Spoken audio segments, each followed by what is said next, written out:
আসসালামু আলাইকুম প্রিয় বন্ধুরা। আজ 17ই মে 2024 সাল। ঢাকা থেকে বরিশাল আসছি। প্রথমে ঢাকা থেকে বরিশাল আসছি, আমার ভাইয়ের বাসা কলেজ অ্যাভিনিউ। সেখান থেকে উজিরপুর হয়ে গ্রামের বাড়ি, উজিরপুর হয়ে চত্বরবাড়ি আসছি। চত্বরবাড়ি থেকে নদী পার হয়ে ডাক্তারহাটে আসছি। সেখান থেকে বাড়িতে ঢুকতেছি। এটা আমার গ্রামের বাড়ির রাস্তা। এই রাস্তা দিয়ে গ্রামের বাড়িতে যাই। দেখেন রাস্তাটা ভাঙা, ইট খোয়া উঠে গেছে, সারার কোনো নাম নিশানা নাই। রাস্তা একবার বানাই রাখে, তারপর যা হয় হোক, কিছুই কেউ আর খোঁজ রাখে না। 3-4 বছর 5 বছর পর্যন্ত এই রাস্তা এরকম চলতেছে। অটো চলে, তারপরে গাড়ি চলে, ছোটো ছোটো গাড়ি চলে, অটো মানে ভ্যান, রিক্সা, মোটরসাইকেল এইগুলো চলে। আর পাশে নদী। নদী কি ছোটো খাল, আমরা ডাঙ্গা বলি। এই ডাঙ্গায় ছোটোকালে অনেক মাছ ধরছি, অনেক মাছ শিকার করছি। জাল জাল দিয়া মাছ শিকার করছি। এই দেখেন বরজ, আমাদের গ্রামে বরজ আছে, পান। ঢাকা বসে যে সব ঢাকা অন্য অন্য জেলায় আমাদের বরিশালের পান যায়, এই পান চাষ করে এখানে।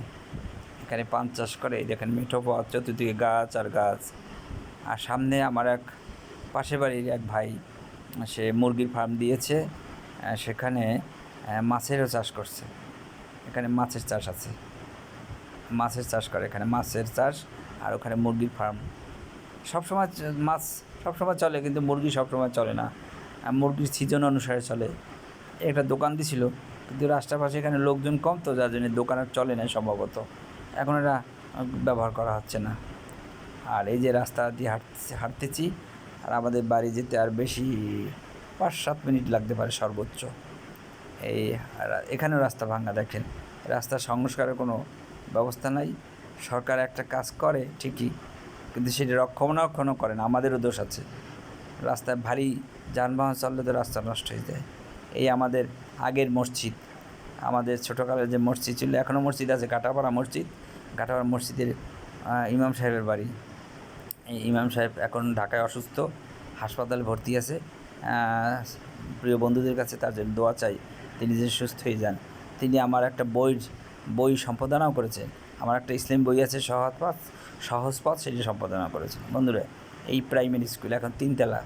এখানে আমি যখন প্রাইমারিতে ভর্তি হয়েছি প্রথম, তখন আমি স্কুল ছিল উপরে টিন, নিচে চতুর্পাশে বাঁশের বেড়া ছিল। আর নিচে মাটিতে বসে হোগলা আমাদের দেশে হোগলা, পাটি বিছাইয়া পড়ছি, লেখাপড়া করছি, লিখছি, ক লিখছি। দিয়ে কালি দিয়ে লিখছি। কালি কিসের কালি? সে কালি হলো রান্না করার যে কয়লা আছে না, কয়লা গুলে কালি তৈরি করছি। এবং বাঁশের কঞ্চি দিয়া কলম বানাইয়া সেদিকে সরে লিখছি। এই হুজুর লেখাইছে আমাদের প্রথম। আমাদের সেই আমার যে লেখাইছে সেই শিক্ষকের নাম ছিল আসাদুল্লাহ নাজমি। তিনি আমাদের কাকা হয়, তিনি আমাদের পড়াইছেন। এই যে মুরগির ফার্ম দেখলেন, এই আমার এক ভাই পাশে বাড়াইছে, সে মুরগির ফার্ম তৈরি করছে। এই রাস্তা দিয়ে হাঁটতেছি, হেঁটে যাচ্ছি, আস্তে আস্তে যাচ্ছি। এই একটা বাড়ি, চতুর্দিকে গাছ, সব রকম গাছ আছে, সব রকমের ফল আছে, সব রকমের শস্য আছে। যখন যেটা হয়, এই কলা গাছ আছে, এই কলা গাছ হয়। কলা গাছ, এই যে মোরগ পালে, এই বাড়িতে মোরগ পালে। কলা গাছ থাকলে কাম হবে, কেউ পরিচর্যা করে না, অনেক দাম কলার। আমি নিজে, আমাদের কলা গাছে কলা আছে, সেগুলো খাওয়ার মতো হয় না এখন পর্যন্ত। বাজার থেকে 4টা কলা কিনছি, দেশি কলা, 40 টাকা দিয়া। এই গ্রামের হাটের অবস্থায়। শহরে হাটেও যা দাম, গ্রামে হাটেও তাই দাম। এই আর এক ভাই বাড়ি বানাইতেছে। এই যে আর এক ভাই, আমাদের এক আত্মীয়, একজন আর আত্মীয়, সে এখানে বাড়ি বানাইতেছে। এ বাড়ির কাজ কিছু রাখছে। এই যে কুটা দেখছেন, এই কুটা গরুরে খাওয়ায়, নাড়া বলি আমরা ধানের। এই যে দেখেন, এইটা কালভার্ট ব্রিজ বলি আমরা সাধারণত গ্রামের, কালভার্ট ব্রিজ।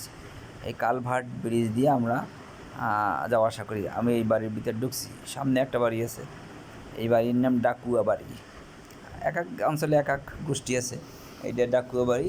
এই ডাকুয়া বাড়ির পরেই আমাদের বাড়ি। এই দেখেন বাঁশ গাছ আছে, সব রকম গাছ আছে, ফলাদি গাছ আছে, এমন কোনো গাছ নাই। গ্রামগঞ্জে যেসব গাছ আছে, সব রকমের গাছ আছে। এখন আগের মতো গাছ নাই, অনেক গাছ কাইটে এখন ঘরবাড়ি বানাইতেছে। আগে মানুষ ছিল কম, এখন অনেক মানুষ, এখন ঘর বানাবার জায়গা পায় না, ওই গাছ কাইটা সেই সব জায়গায় ঘর বানায় মানুষ। বন্ধুরা এই যাইতেছি, যাইতেছি, এই যে দেখতেছি বাড়ির ভিতরে ঢুকতেছি। এই যে আমাদের বাড়িতে চতুর্পাশে গাছপালা দেখা যাইতেছে। এই যে কারেন্টের খুঁটি, বিদ্যুতের খুঁটি দেখছেন, এই যে অনেক গাছ দেখছেন, গাছপালা আর কি। এই যে আমাদের বাড়িতে ঢুকতেছি, এটা আমাদের জমি, নিজস্ব জমি, নিজস্ব বাগান বাড়ি, বাড়িতে ঢুকতেছি এই সামনে আপনাদের বাড়িতে। বন্ধুরা তাহলে আপনারা আমার জন্য দোয়া করবেন। গ্রাম বাড়িতে আসছি বেশ অনেক প্রচণ্ড গ্রামে কয়েকদিন থেকে আবার ঢাকা চলে যাব, একটু ভ্রমণ করতে আসছি। পেশার সাথে সাথে ভ্রমণটা আমার খুব প্রিয়। আর যেহেতু সাংবাদিকতা করি, অনেক জেলায় যাইতে হয়, আমি সেরকম জেলায় গেছি। এই আমাদের বাড়িতে ঢুকছি। সবাই ভালো থাকেন, অনেক ভালো। সবাইকে অনেক অনেক শুভেচ্ছা। আবার একদিন হাজির হব আপনাদের সামনে। আমার জন্য দোয়া করবেন, আল্লাহকে স্মরণ করবেন, সবাই 5 ওয়াক্ত নামাজ পড়বেন। ভালো থাকবেন। আল্লাহ হাফেজ।